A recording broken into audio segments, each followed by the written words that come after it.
प्रयागराज महाकुंभ में मेला क्षेत्र में प्रवेश करेंगे तो आपको ये प्रयागराज महाकुंभ का पहला द्वार दिखेगा। इस प्रकार के बहुत सारे द्वार बनाए गए हैं।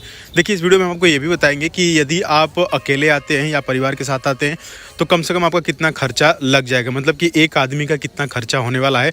चूँकि सरकार के द्वारा तो बहुत सारी सुविधाएँ दी जा रही हैं, लेकिन व्यक्तिगत तौर पर वहाँ पर उतनी सुविधाएँ मिल नहीं पा रही हैं। तो आइए आगे बढ़ते हैं।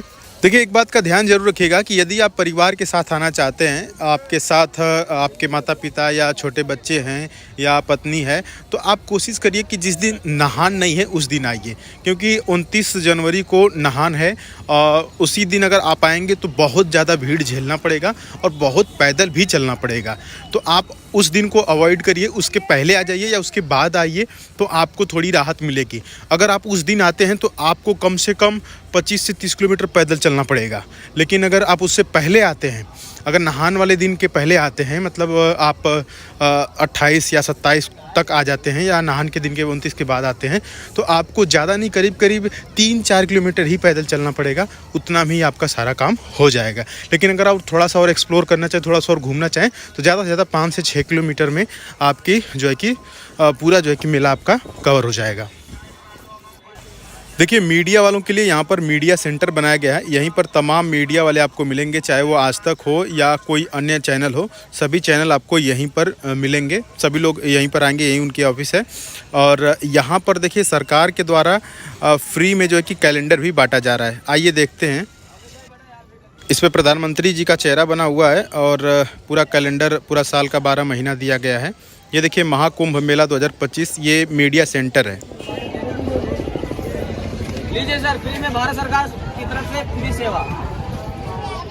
मुख्यमंत्री और प्रधानमंत्री दोनों जने का चेहरा बना हुआ है इस पे। ये देखिए, मीडिया सेंटर है। आगे यहाँ से बढ़ते हैं। जैसे ही आप प्रयागराज महाकुंभ में आप प्रवेश करेंगे ना, तो इधर ही से ही करेंगे। आपको सबसे पहले यही देखने को मिलता है।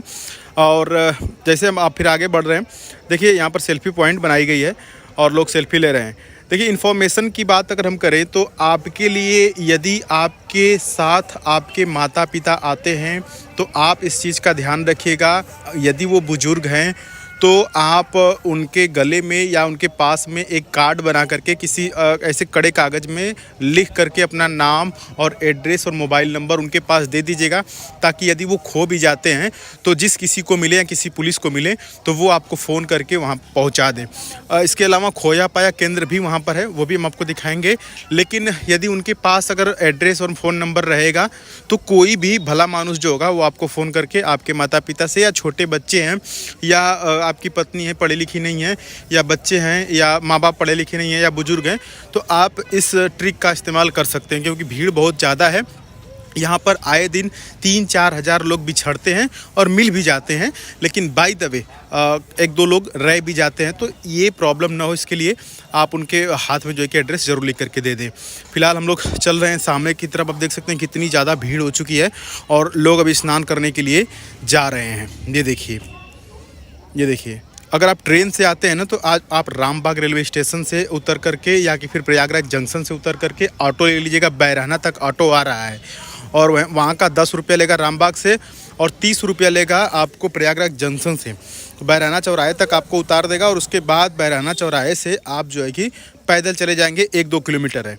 और यदि अपने साधन से आते हैं, अपने साधन से आप यदि आते हैं तो आपके लिए पार्किंग की भी सुविधा बनाई गई है जगह जगह पे, कोई दिक्कत नहीं होगी। बार बार इस चीज़ को लेकर के कमेंट आ रहा है कि अगर हम कार से आ रहे हैं तो पार्किंग हम कहाँ करेंगे, तो उसके लिए आपको सोचना नहीं है। पार्किंग के लिए कई जगह हर रूट पे अलग अलग पार्किंग बनाई गई है, तो आप इजीली अपनी कार या बाइक वहाँ पे पार्क कर लेंगे। ठीक है, पार्किंग अगर अपने साधन से भी आते हैं तो भी आपको 3-4 किलोमीटर चलना पड़ेगा। देखिए, कितना हो सुविधा हो जाए आपके पास, लेकिन कम से कम मेला क्षेत्र है तो 2-3 किलोमीटर तो आपको चलना ही होगा। अगर 2-3 किलोमीटर आप चलेंगे तभी मेला का आनंद ले पाएंगे। और संगम का जो क्षेत्र है, चलिए हम वहाँ पर भी आपको लेकर के चलते हैं। और एक चीज़ का और भी ध्यान देना होगा ना कि कई लोग क्या करते हैं, कई लोग गंगा में स्नान करके चले जाते हैं और कई लोग यमुना में स्नान करके चले जाते हैं। लेकिन आपको जहाँ पर स्नान करना है वो वाले क्षेत्र में आपको दिखाऊँगा, क्योंकि संगम का अलग महत्व है। संगम घाट, त्रिवेणी घाट जो है उसका एक अलग महत्व है, तो उस स्थान को भी हम आपको दिखाएँगे। फिलहाल ये देखिए, हम यहाँ पर आ चुके हैं और यहाँ से कुछ ही दूर पर ये देखिए, ये दूसरा द्वार बना है। इस प्रकार से बहुत सारे खूबसूरत द्वार यहाँ पर प्रयागराज में बने हुए हैं। ये देखिए, ये कचाप द्वार है यहाँ पर, और इधर लेफ्ट साइड में यहाँ से चले जाएंगे नागवासुकी मंदिर, और यहाँ से अगर राइट साइड जाएंगे तो वहाँ पे आपको बड़े वाले हनुमान जी मिलेंगे, जो कि लेटे वाले हनुमान जी के नाम से भी जाने जाते हैं। आइए हम लोग आपको लेकर के चलते हैं कि वहाँ पे जहाँ पे संगम है, संगम क्षेत्र में लेकर के चलते हैं, जहाँ पे लोग स्नान कर रहे हैं, जिस घाट की हम बात अभी कर रहे थे। और देखिए जो लोग पर्सनल कार से आ रहे हैं और नहान वाला दिन नहीं है, तो उनकी गाड़ियाँ, कार जो है वो यहाँ तक आ जा रही है, बिल्कुल संगम क्षेत्र के करीब तक आ जा रही है। आपको हम इसका प्रूफ भी दिखाएंगे, इसमें कोई घबराने की जरूरत नहीं। ये देखिए बनारस का नंबर UP 65, और देखिए ये अभी स्नान करके ये लोग आ रहे हैं। आप नंबर नोट कर लेंगे, आप नंबर देख सकते हैं, UP 65 है, और सामान्य गाड़ी, कोई VIP VVIP नहीं है, लेकिन किसी को जाने भी दे रहे हैं। जिस गाड़ी में बुजुर्ग लोग हैं या छोटे बच्चे हैं या खास करके बुजुर्ग लोग जो हैं, उनके लिए छूट दे रही है सरकार कि नहीं आप वहाँ तक जा सकते हैं अगर भीड़ नहीं है तो। अगर भीड़ रहती है तो रूल चेंज हो जाता है, भीड़ के सामने कोई रूल नहीं काम करता है, क्योंकि जाम बहुत भयंकर लग जाता है। इसके लिए देखिए यहाँ पर भी सेल्फी पॉइंट बनाई गई है। ये देखिए यहाँ से हम लोग अभी आगे चलेंगे। देखिए वीडियो में हम यह भी बताएंगे आपको कि आप कहाँ पर फ्री में भोजन कर लेंगे और कहाँ पे आपको रहने के लिए भी सुविधा मिल जाएगी। लेकिन एक चीज़ कि आप जो है कि कोशिश करिएगा कि अपने पास जो है ना कि एक शाल अगर है, वो कोई छोटा मोटा कंबल या ब्लैंकेट टाइप का होगा तो आप उसे ले लीजिएगा। ये देखिए संगम घाट पे हम लोग आ गए हैं। हर हर गंगे प्रयागराज की जय हो, तीर्थराज की जय हो। लोग कितना ज़्यादा खुश हैं, कितना हर्षोल्लास से लोग भरे हुए हैं। आप भी इसका आनंद ले लीजिए और अपने परिवार को दिखाइए। और उसके बाद हम आगे लेकर के चलेंगे, आपको अभी फ्री वाला भंडारा भी दिखाएंगे किधर है, किस सेक्टर में है, और फ्री वाला भोजन भी आपको कराएंगे। और उसके बाद जो है कि आपको रहने के लिए भी सुविधा हम बता देंगे। लेकिन फ़िलहाल आप देखिए, वहीं संगम क्षेत्र के अलावा आप देख सकते हैं कि इधर वाले जो भी व्यक्ति नहा रहे हैं, ये गंगा में नहा रहे हैं। अभी हमने आपको जो दिखाया क्लिप जो है कि वो संगम क्षेत्र का है। और ये देखिए यहाँ पर लोग, अभी हम लोग इधर आ गए हैं, तो इधर देखिए गंगा जी आ रही हैं इधर से, और यही आगे जा कर के ऐसे पीपा पुल होते हुए देखिए आगे वहाँ का हमने दिखाया था, और वहाँ वो जो एक संगम क्षेत्र है, लेकिन यहीं पर ये लोग नहा ले। तो आप भी जब भी जाइएगा ना, तो आप लोकल लोग जो है वहाँ पे आप पूछ लीजिएगा। आपको पूछना क्या है, सीधे सीधे पता चल जाएगा। जहाँ पे बहुत ज़्यादा भीड़ है, मतलब जहाँ पे ज़्यादा लोग नहा रहे हैं, वही संगम क्षेत्र है। इस बात का आप ध्यान रखिएगा। और गंगा जी की देखिए धाराएँ कितनी तेज़ चल रही हैं, तो आप जो है कि बैरिकेडिंग के अंदर ही नहाइएगा। और यमुना जी जो है वो काफ़ी गहरी हैं। देखिए दो चीज़ें हैं, गंगा जी की धारा तेज है और यमुना जी की गहराई ज़्यादा है। गंगा नदी जो है वो छिछली है, लेकिन यमुना नदी जो है क्या है, वो गहरी है। तो आप इस चीज़ का ध्यान रखिएगा और अपने बच्चों को जो है कि पकड़ के ही स्नान करवाइएगा। और वहाँ पे खैर बैरिकेडिंग वगैरह लगा है, NDRF की टीम भी लगी हुई है, और कोई दिक्कत नहीं होगी। देखिए यहाँ पर हम लोग पीपा पुल के माध्यम से ना आगे आ गए, इस पार आ गए हैं। जब आप स्नान वगैरह कर लीजिएगा तो पीपा पुल के माध्यम से आप इधर आ जाइएगा। भंडारा और आपको जो है कि रहने की सारी सुविधाएँ आपको इसी सेक्टर में मिलेगी, मतलब कि गंगा के उस पार। ठीक है, पीपा पुल से सीधे आपको उस पार चले आना है। जैसे ही अपना स्नान वगैरह कर लेंगे तो यहाँ पर भंडारों की सुविधा देखिए पंजाबियों के द्वारा ऐसा मानना है कि देखिए हम लोग समझते हैं कि जहाँ पे पंजाबी हैं वहाँ पे कोई भूखा नहीं मर सकता। यहाँ पर देखिए कितनी बम्पर व्यवस्था, कितनी VIP व्यवस्था यहाँ पर किए हुए हैं खाने पीने के लिए। और देखिए थाली में हर प्रकार का भोजन आपको यहाँ पर देखने को मिलेगा। देखिए दाल मखनी है, कढ़ी है, चावल है, रोटी है, सब्जी है, और इसके बाद जलेबी भी है मीठा के तौर पे। इन पंजाबियों का सिर्फ एक ही यहाँ पर रिक्वेस्ट आपसे है कि खाना जितना खाना हो आप खा लीजिए, लेकिन थाली में एक अन्न भी मत छोड़िए। अगर आप जूठा छोड़ेंगे तो ज़्यादा ये लोग मतलब गुस्सा हो जा रहे हैं, क्योंकि जूठा नहीं छोड़ना, क्योंकि ये लोग अनाज की इज्जत करते हैं और इसीलिए लोगों को इतना ज़्यादा बड़ी मात्रा में भोजन करा रहे हैं। 24 घंटा यहाँ पर चल रहा है भंडारा, और ये लोग आपकी जूठी थाली भी धो रहे हैं। कई जगह पर तो खुद धोना होता है, लेकिन यहाँ पर आप देख सकते हैं कि आप खा करके रख दीजिए और वो लोग खुद ही धो रहे हैं, और बहुत अच्छे से धो रहे हैं, और बढ़िया से सरफ से 2-3 बार उसको धो रहे हैं, मतलब बढ़िया से। ये नहीं कि जूठे में खिला रहे हैं। आप फ्रेश थाली लेकर के आएंगे, बैठ करके और बाकायदा भोजन करेंगे। आप देखिए कितना बढ़िया से यहाँ पर चलाया जा रहा है खाना।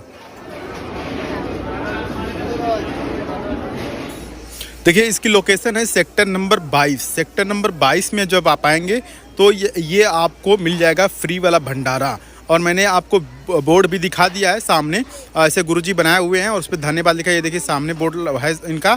और सेक्टर नंबर 22 में आ जाएंगे तो इन्हीं का सबसे बड़ा भंडारा है। आपको ज़्यादा ढूंढना नहीं पड़ेगा, जस्ट मेन जो सेक्टर नंबर 22 है वहीं पर हैं। तो सेक्टर 22 याद रखिएगा। गंगा के आपको उस पार चले आना है, जहाँ से आप नहाएंगे। जो संगम क्षेत्र है उसके जो बगल वाला जस्ट पहला पीपा पुल पड़ेगा, उसी से आपको गंगा को उस पार चले जाना है और सेक्टर नंबर 22 पूछते हुए इस भंडारे में आपको आ जाना है। और फ्री का यहाँ पर भोजन करना है और उसके बाद हम चलिए हम आपको बताते हैं कि आप कहाँ पर रह सकते हैं।